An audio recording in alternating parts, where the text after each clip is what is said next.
Conversando com Deus, parte 4. Você está pronto?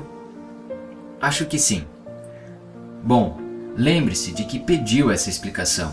Espera por ela há anos. Pediu-a em termos leigos, não através de doutrinas teológicas ou teorias científicas.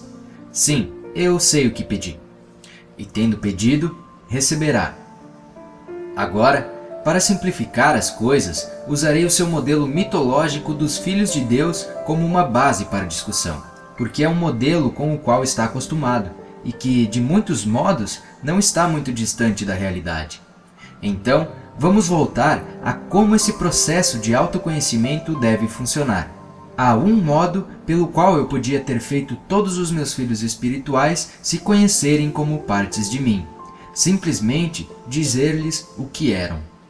Isso eu fiz, mas não foi suficiente para o espírito simplesmente conhecer a si mesmo como Deus, ou parte de Deus, ou filho de Deus, ou herdeiro do reino, ou o que afirme qualquer mitologia que queiram usar. Como já expliquei, saber algo e experimentá-lo são duas situações diferentes. O espírito ansiava por conhecer-se experimentalmente, como eu fiz. A consciência conceitual não foi suficiente para vocês. Então, eu elaborei um plano. É a ideia mais extraordinária em todo o universo e a colaboração mais espetacular. Digo colaboração porque todos vocês estão participando disso comigo. Segundo o plano, vocês, como espíritos puros, entrariam no universo físico recém-criado. Isso porque a materialidade é o único modo de saber experimentalmente o que se sabe conceitualmente. De fato, esse é o motivo pelo qual eu criei primeiramente o universo físico e o sistema de relatividade que o governa e tudo que existe. Uma vez no universo físico, vocês, meus filhos espirituais, podiam experimentar o que sabiam sobre si mesmos. Mas primeiro tinham de conhecer o oposto.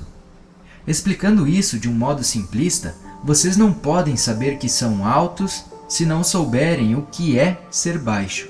Não podem experimentar a parte de si mesmos que chamam de gorda se não souberem o que é ser magro. Seguindo a lógica primária, vocês só podem experimentar a si mesmos como o que são quando se deparam com o que não são. É essa a finalidade da teoria da relatividade e de toda a vida física. É de acordo com os que não são que vocês se definem. Agora, no caso do conhecimento primário, de se conhecerem como Criador, vocês só podem experimentar a si mesmos como Criador quando criam.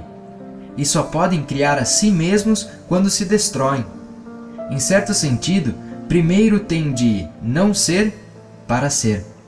Está entendendo? Eu acho que... preste atenção. É claro que não há como vocês não serem quem e o que são. Simplesmente são isso, espírito puro e criativo. Sempre foram e sempre serão. Então vocês fizeram a melhor rota a seguir. Obrigaram-se a esquecer quem realmente são. Ao entrarem no universo físico, renunciaram à lembrança de si mesmos. Isso lhes permite escolher ser quem são, em vez de apenas, por assim dizer, acordar no castelo. É no ato de escolher ser, em vez de simplesmente ser-lhes dito que são, uma parte de Deus que vocês se experimentam como sendo por livre escolha o que é, por definição, Deus. Contudo, como podem ter uma escolha em relação a algo para o que não há escolha? Vocês não podem não ser meus filhos, por mais que tentem. Mas vocês podem esquecer.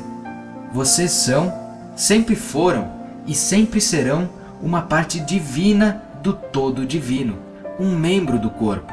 É por isso que o ato de reincorporar-se ao todo, de voltar para Deus, é chamado de lembrança.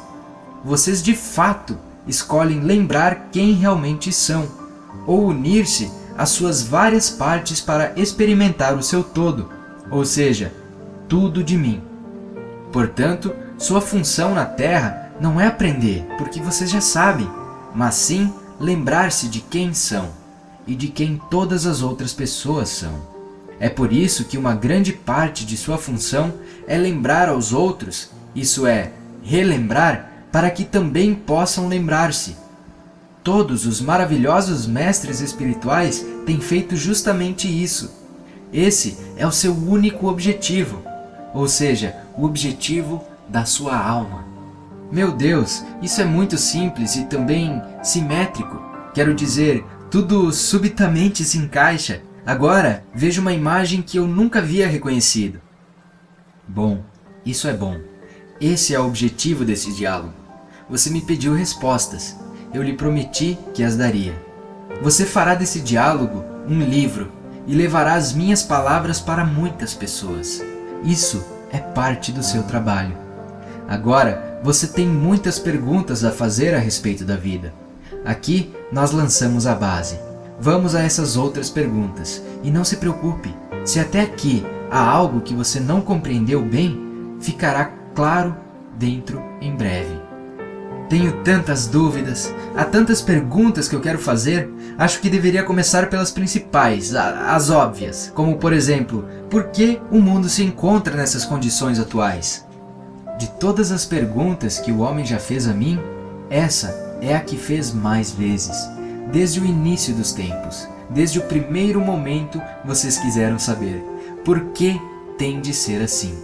A forma clássica de fazê-la geralmente é algo como: se Deus é perfeito e ama a todos, por que criaria as pestes e a fome, as guerras e doenças, os terremotos, tornados, furacões e todos os desastres naturais, as grandes desilusões pessoais e as calamidades mundiais? A resposta para essa pergunta está no maior mistério do universo e no significado mais importante da vida. Eu não demonstro a minha bondade criando apenas o que chamam de perfeição ao seu redor. Não demonstro o meu amor sem permitir-lhes demonstrar o seu. Como já expliquei, não se pode demonstrar amor enquanto não se demonstra o não amor. Uma coisa não pode existir sem o seu oposto, exceto na esfera do absoluto. Porém, essa esfera não foi suficiente para vocês ou para mim. Eu existia lá, na eternidade, que é de onde vocês também vieram. No absoluto, não existe experiência. Há apenas conhecimento. O conhecimento é um estado divino, mas a maior alegria está em ser. Só se consegue ser depois da experiência. A revolução é esta: conhecimento, experiência, ser. Essa é a Santíssima Trindade, que é Deus. Deus, Pai, é conhecimento, o Pai de todo o saber, o Criador de todas as experiências, porque não se pode experimentar aquilo que não se conhece. Deus Filho é a experiência, a encarnação de tudo que o Pai sabe sobre Ele mesmo, porque não se pode ser o que não se experimentou. Deus Espírito Santo é ser, a desencarnação de tudo que o Filho experimentou dele mesmo, o simples e belo ato de ser, possível apenas através da lembrança, do conhecimento e da experiência. Esse simples ato de ser é a beatitude celeste. É um estado de Deus depois de conhecer e experimentar a Ele mesmo. É aquilo pelo que Deus ansiou no início. É claro que você já passou do ponto em que eu precisaria explicar-lhe que as descrições de pai e filho não têm nada a ver com gênero. Uso aqui a linguagem pictória de seus livros sagrados mais recentes. Muito antes, os escritos sagrados colocaram essa metáfora em um contexto mãe-filha. Nenhum deles está correto. Sua mente pode entender melhor o relacionamento como criador-criatura, ou o que dá origem a, e o que se origina. Acrescentar a terceira parte da Trindade produz esse relacionamento, o que dá origem a, o que se origina, o que é. Essa realidade trina é a assinatura de Deus, o modelo divino. O 3 em 1 é encontrado em toda parte nas esferas do sublime. Vocês não podem escapar disso ao lidarem com questões relativas a tempo e espaço, Deus e consciência, ou qualquer um dos relacionamentos superiores. Por outro lado, não encontrarão a verdade trina em nenhum dos relacionamentos inferiores da vida. A verdade trina é reconhecida nos relacionamentos superiores da vida por todos que os têm. Alguns de seus religiosos descreveram a verdade trina como Pai, Filho e Espírito Santo. Alguns de seus psiquiatras usam os termos superconsciente, consciente e subconsciente. Alguns de seus espiritualistas dizem energia, matéria e espaço celeste. Alguns de seus filosóficos dizem que uma coisa só é verdadeira quando é em pensamentos, palavras e atos. Quando discutem o tempo, vocês falam apenas de 3 tempos: passado, presente e futuro. De igual modo, há 3 momentos em sua percepção: antes, agora e depois. Em termos de relacionamentos espaciais, considerando os pontos no universo ou vários pontos em seu próprio espaço, vocês reconhecem aqui, lá e o espaço no meio. Em termos de relacionamentos inferiores, vocês não reconhecem um espaço no meio. Isso ocorre porque esses relacionamentos são sempre díades, enquanto os relacionamentos da esfera superior são sempre tríades. Portanto, à esquerda e direita, em cima, embaixo, grande, pequeno, rápido, lento, quente, frio, e na maior díade já criada, homem e mulher. Não há nada no meio dessas díades. Uma coisa é uma coisa ou a outra, ou alguma versão mais ou menos usada em relação a uma dessas polaridades. Dentro da esfera dos relacionamentos inferiores, nada pode existir sem uma conceitualização do seu oposto. A maior parte das suas experiências diárias se baseia nessa realidade. Dentro da esfera dos relacionamentos sublimes, nada que existe tem um oposto. Tudo é um, e progride de um para o outro, em um ciclo interminável. O tempo é uma esfera sublime, na qual o que vocês chamam de passado, presente e futuro existem interrelacionalmente. Isso é, não são opostos, mas sim partes do mesmo todo. Desenvolvimentos da mesma ideia, ciclos da mesma energia, aspectos da mesma verdade imutável. Se vocês concluírem disso que passado, presente e futuro existem um de cada vez e ao mesmo tempo, estarão certos. Contudo, agora não é o momento de discutir isso. Poderemos fazê-la detalhadamente mais tarde, quando examinarmos todo o conceito de tempo. O mundo se encontra nas condições atuais porque não poderia ser de outro modo e ainda assim existir na esfera inferior da materialidade. Terremotos e furacões, enchentes e tornados e outras calamidades que vocês chamam de desastres naturais são apenas movimentos dos elementos de uma polaridade para outra. Todo o ciclo de nascimento e morte é parte desse movimento. Esses são os ritmos da vida, e tudo na esfera inferior está sujeito a eles, porque a vida em si é um ritmo, é uma onda, uma vibração, uma palpitação no próprio coração do tudo que é. A doença e o mal-estar são os opostos da saúde e do bem-estar, e se manifestam em sua realidade obedecendo às suas ordens. Vocês não podem adoecer sem provocar a doença em algum nível, e podem ficar sadios de novo em um instante, simplesmente decidindo por isso. As grandes desilusões pessoais são reações escolhidas. As calamidades mundiais são o resultado da consciência mundial. Sua pergunta supõe que eu escolho esses eventos, que é minha vontade, o meu desejo de que aconteçam. Contudo, eu não desejo que nenhum desses desastres naturais aconteçam, eu apenas observo vocês ocasionando-os. Eu não faço nada para impedi-los, porque isso seria contrariar a sua vontade, o que, por sua vez, os privaria da experiência de Deus, que é a experiência que vocês e eu escolhemos juntos. Portanto, não condene tudo o que chamaria de ruim no mundo. Em vez disso, pergunte-se o que considerou ruim e o que deseja fazer para mudá-lo. Pergunte a si mesmo, que parte do meu eu desejo agora experimentar diante dessa calamidade? Que aspecto do ser devo fazer aparecer?